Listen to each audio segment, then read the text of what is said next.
নমস্কার, আমি শ্রীকৃষ্ণ নার্সারি থেকে আবার একটি নতুন ভিডিও নিয়ে চলে এসেছি।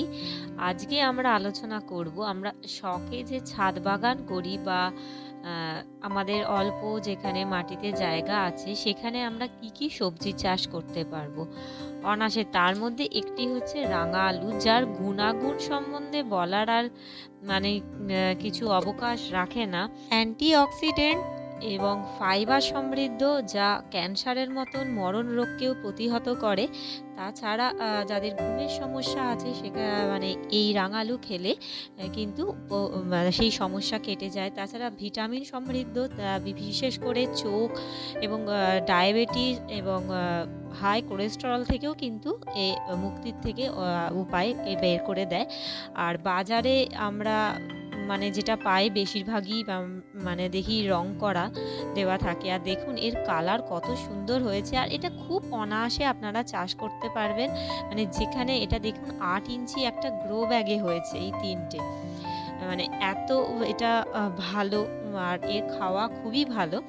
আর বিশেষ করে শীতকালে আমরা এর থেকে বিভিন্ন পিঠে বানিয়ে খাই এবং বিশেষ করে আমাদের সরস্বতী পুজোতে গোটা সেদ্ধতে লাগে। তো বাড়িতে যদি আমরা একটা ছোট জায়গা থাকে বা একটা টবের মধ্যে আমরা করে নিতে পারি খুবই সহজে, সেই নিয়েই আজকে ভিডিওটি করব। আপনারা সহজেই আপনাদের ছাদ বাগানে যে সবজি চাষ করেন তার মধ্যে এটা 12 মাস চাষ করে রাখতে পারেন, শুধু পার্টিকুলার শীতকালের জন্য নয়, 12 মাস চাষ করতে পারেন। দেখুন কত সুন্দর কালার হয়েছে, একটুও কিন্তু কোনো এর মধ্যে আলতা বা কোনো রং কিন্তু মেশানো হয়নি। এটা এতই ভালো জাতের, এটা খুব ভালো জাতের একটি মানে রাঙালু। আর এই রাঙালুটি বিশেষ করে চোখের জন্য, যাদের চোখের বিভিন্ন সমস্যা তার জন্য কিন্তু খুব ভালো। তো চলুন, আর এর জন্য সেরকম মানে যে সূর্যালোক বা সানলাইট যে প্রচুর পরিমাণে পর্যাপ্ত পরিমাণে লাগবে তাও নয়, ঘন্টা 2 বা যেখানে কোনো বড় গাছের নিচে যদি ছাওয়া থাকে, শুধু মাটিটা একটু ঝুরঝুরে থাকতে হবে। মাটিটা যদি এঁটেল মাটি থাকে সেখানে একটু বালি আর একটু সার মিশিয়ে দেবেন। কি পরিমাণে কোনটা সেটাও আমি বলে দিচ্ছি, চলুন ভিডিওটা দেখি, এগোতে থাকি এবং সেখানে বলতে থাকি। তো মাটি আমরা নেব দোআঁশ মাটি, সেটা 40% নেব আমরা দোআঁশ মাটি। এঁটেল মাটি কিন্তু একদম নয়, বা যে কোনো আপনারা মাটি পাবেন সেটা 40% নেবেন। আর বালি নেবেন 20%, মোটা দানা হোক সরু দানা হোক যেটা হোক নিতে পারেন। আর তার সঙ্গে কোকোপিট 10%, কোকোপিট যদি না দিতে পারেন তাহলে ধানের যে কুচ থাকে সেটাও কিন্তু মেশাতে পারেন। আর সঙ্গে একটু কম্পোস্ট সার দিয়ে দিতে হবে। 30% পুরনো গোবর সার হোক, মানে 1 বছরের পুরনো, বারবার বলি, সেটা ভালো করে রোদে শুকিয়ে একদম ঝুরঝুরে করে দিতে পারেন। বা সেটাও হাফ নিলেন, আর তার সাথে ভার্মি কম্পোস্ট হাফ, মানে 15% এটাও নিতে পারেন, নিয়ে একসঙ্গে মিশিয়ে দিতে পারেন। হ্যাঁ, এটাও করতে, বা পাতা সার থাকলে পাতা সার দিয়েও করতে পারেন। মানে এর জন্য বিশেষ কিছুই সেরকম দরকার হয় না, শুধু মাটিটা একটু ঝুরঝুরে করতে হবে, না হলে কারণ এর শিকড়টাই যেহেতু আলুর মতন, তাহলে রাঙালুটা হতে পারবে না। যদি মাটি শক্ত থাকে, চেপে যায়, তাহলে কিন্তু রাঙালুটা তৈরি হবে না।